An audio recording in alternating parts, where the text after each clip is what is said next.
첫 번째 끼니 챙겨드리겠습니다. 급등락 새끼고요. 부산주공이 사흘째 상승으로 오늘장 상한가 기록하고 있습니다. 자동차 부품주로 PBR 0.73배의 저평가돼 있는 가치주인데요. 오늘 자동차 업황에 대한 기대가 나오면서 급등하고 있습니다. 네오크레마가 오늘장 사흘째 상승으로 상한가, 기능성 식품 소재 기업입니다. 지난달 23일에 CJ제일제당이 식품용 아미노산류의 국내 독점 판매 계약을 체결했다라는 소식이 나오기도 했습니다.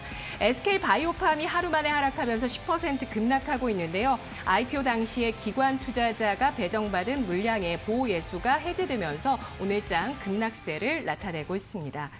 네, 이 가운데서 한 가지 종목을 살펴볼까요? 어떤 종목 전략 세워볼까요? 네, 일단 지금 지수가 언제든지 또 상승해서 하락으로 바뀔 가능성이 굉장히 높은, 변동성이 높은 시장이기 때문에 저는 계속해서 올라가는 종목들보다는 오히려 지금 조정을 받는 기업들을 분할 매수 접근을 하는 게 어떨까라는 이야기를 드리면서 SK바이오팜을 한번 우리가 공략을 해보자라는 이야기를 드려보도록 하겠는데요. 일단 투자 포인트는 두 가지입니다. 보호예수 물량이 있는 것은 우리가 모두 예전부터 알고 있었던 부분인데 이로 인한 단기 저항은 이 반대로 생각해 보면 매수할 수 있는 찬스일 가능성도 굉장히 높지 않나라는 이야기를 한번 드려보겠고요. 결국 이겁니다. SK바이오팜이 오늘 굉장히 또 급락하면서 좋지 못한 모습을 보였지만 어느 정도 하락에 대한 이 낙폭이 커지지만 않는다라고 한다면 단기 반등은 굉장히 강할 가능성이 저는 높다라고 좀 생각이 들고요. 현재 14만 원을 지금 이탈을 할까 말까 지금 왔다 갔다 하는데 저는 조금 더 기다렸다가 13만 5천 원 혹은 13만 원대까지 내려오게 되면 그때부터는 저가의 매수세가 들어오면서 다시 한번 기술적 반등에 입각한 상승이 나타날 가능성이 높다라는 관점에서 본다면 분할 매수를 해도 저는 충분히 괜찮지 않나라는 이야기를 한번 드려보도록 하겠고요.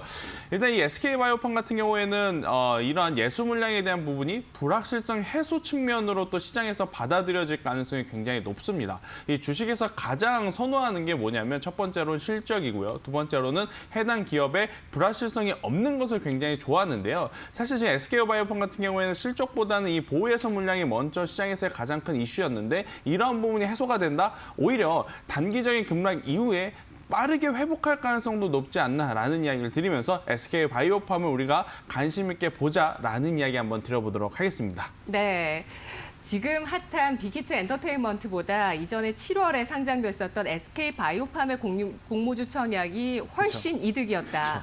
이런 얘기도 요즘 나오고 있습니다. 상장 당시에 4연상을 도전했다가 4거래일째는 또 상한가에 도달하지 못하는 모습을 보였는데 이 같은 갭상승했던 부분들을 모두 메우는 움직임이 나옵니다. 사실 다 메우기 위해서는 한 13만 원 선까지 아래까지 내려가야 그렇죠. 갭은 다 메우는 그렇죠. 상황인데 몇 등급으로 대응을 해보는 게 좋을까요? 네, 당연히 이렇게 지금 갭 하락이 좀 큰 종목에 1등급을 줄 수는 없고요. 그럼에도 불구하고 저는 2등급을 좀 드리면서 한번 어떻게 공략하는지 여부가 가장 중요한 포인트가 아닐까 싶습니다. 일단 전체 계좌에서 저는 20%의 비중 정도만 SK바이오팜을 매수한다라고 보는 게 가장 적절한 비중이 아닐까라는 이야기를 한번 드려보겠고요. 또 이제 그 안에서 저는 한 약 2번에서 3번 정도로 나눠 사는 게 좋다라고 생각이 듭니다. 우리가 흔히 이러한 표현을 쓰죠. 갭 상승 혹은 갭 하락 이후에 갭을 메우는 움직임이 나타난다라는 이야기를 한번 드리는데 차트를 보고 설명을 해드리면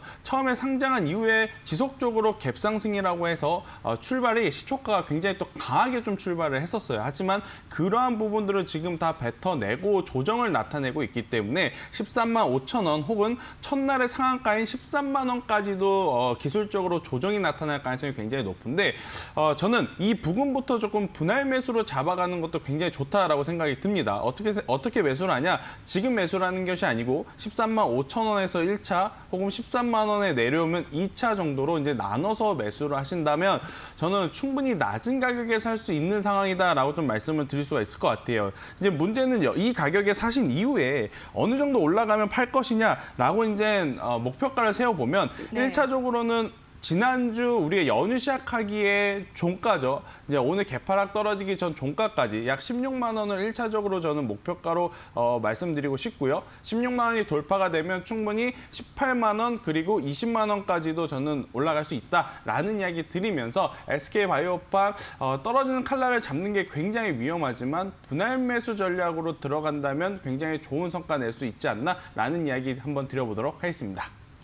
네, 알겠습니다. SK바이오팜의 펀더멘털적인 부분에 있어서 한마디로 평가를 남겨주신다면 뭐라고 하시겠어요? 네, 일단 뭐 길게 네. 보지 말자. 단기적으로 기술적인 트레이딩에 입각하자라는 이야기 한번 드려보도록 하겠습니다. 왜냐하면 일단 뭐 SK바이오팜에 대한 기술력, 실적은 여전히 논란거리가 굉장히 많습니다. 그리고 아직까지 이렇다 할 결과물을 지금 내보내지 않는 상황이기 때문에 뚜렷한 모멘텀이라든지 성장성보다는 일단 시장의 관심을 굉장히 많이 받았던 종목 중에 하나이기에 기술적인 움직임에 한번 우리가 대응을 해보자라는 이야기 한번 드려보도록 하겠습니다. 네, 알겠습니다. SK바이오팜의 3분기 실적도 주목되고 있습니다.